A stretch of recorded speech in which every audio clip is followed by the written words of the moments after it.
Pot, or Magical Castle Pit Pot, is one of the many December 1985 Sega Mark III releases. By many, I mean exactly 6. It was released in Japan that year as Pushigi no Shiro Pittopoto and was only localized in PAL territories. I have no idea why they didn't release this everywhere else, seeing as there is almost no text to read, which was all in English from the beginning. According to the game manual, a sorcerer is keeping Princess Romy in the Pit Pot Castle, and everyone who tried to rescue her has entered it but never returned. One day, the sorcerer flies off and drops their magical hammer, so the Night Eagle picks it up and decides to give this rescuing business a shot. The backstory in the manual is all you need to know what to do. It even tells you to use your hammer to break the castle floors or return them to normal to find treasure. You control Eagle, and he can use his hammer to whack all the monsters that chase after him. You can keep the hammer raised for as long as you want before hitting the ground or mash the button fast. The attack animation comes with a small delay, so if you try to hit an enemy when they're already close to you, you're probably gonna lose a life instead. The hammer's main function is to break floor tiles. If you make an entire portion of the floor completely disconnected from the unbreakable border tiles, that portion collapses. And if you whack at the border tiles, all the other tiles reappear.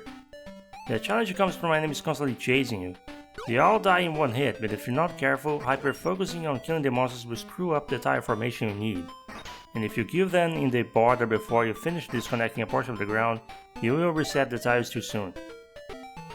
The reason you want to make those groups of tiles collapse is because some pickups will only appear in the room if you reset the floor after causing them to disappear. Pickups include keys to unlock doors to the nearest room, treasure that increases your final score, an item that freezes all enemies in place, an item that makes you invincible for a short while, and a harp that stops dragons from attacking you. Hidden pickups will also only appear if you collect some of the treasure that's already visible in a room. Those two methods are also how you review some of the treasures required to rescue the princess. She will not be satisfied unless you have all 3 treasures. If you dare wake her up with any item missing, she will kill Eagle and it's game over. Or maybe Eagle is dying of shame for being incompetent, I don't know. And if you get too frustrated to find the treasures you're missing, you can always take it out on her and make the floor she's sleeping on disappear. But you're still gonna get a game over, because only Eagle is allowed to suffer. The castle map loops in all directions, and the layout is dependent exclusively on what difficulty setting you choose. So if you're really persistent, you can eventually memorize the locations and the trigger methods for the 3 treasures. Though, good luck memorizing the layout of the average expert castles. Even with a map, I got lost trying to beat the game on expert. Knowing the location of everything is only a third of the challenge. It's being able to avoid enemies without hammering until you cleared out the floors you want that makes the game so difficult. There isn't a lot of information about this game online, but from what I was able to test, you can't just hammer any one specific tile and expect that to be enough. You really do have to crush entire chunks for the reset to make the items spawn.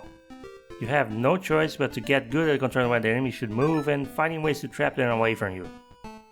There's also a level editor of sorts.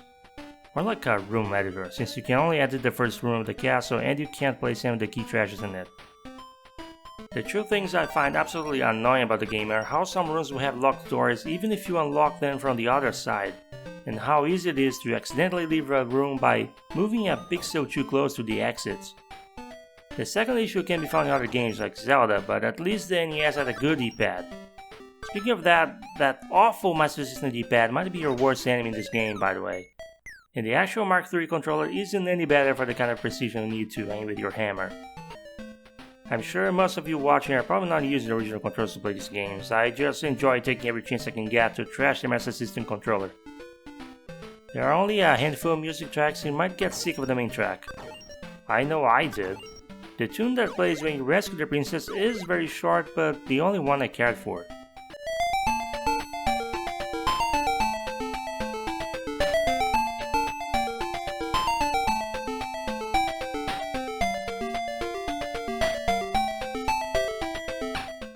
I see there's a pretty clever little game by 1985 standards here, but I don't see myself going back to this castle.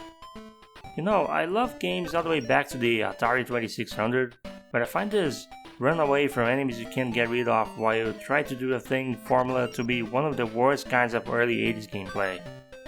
Pac-Man might be the only exception for me so far. If you, however, like that formula, you might find what they call a hidden gem in Pit Pot. Or maybe not. With only 4 castle layouts, even if the later 2 are very big mazes, I'm not sure I can vouch for replay value here. Yeah, I'm not too thrilled by this one. I'm sure back then it was considered a good launch year game though. By the way, Alex Kidd super fans might recognize the protagonist's name. Eagle the Knight and Eagle, Alex Kidd's brother, are the exact same character. The princess is also the same, although how their names are spelled and what the appearance is changes a lot due to inconsistent localization. That makes Bitbot semi-officially the beginning of the Alex Kidd series. As always, thanks for watching and take care.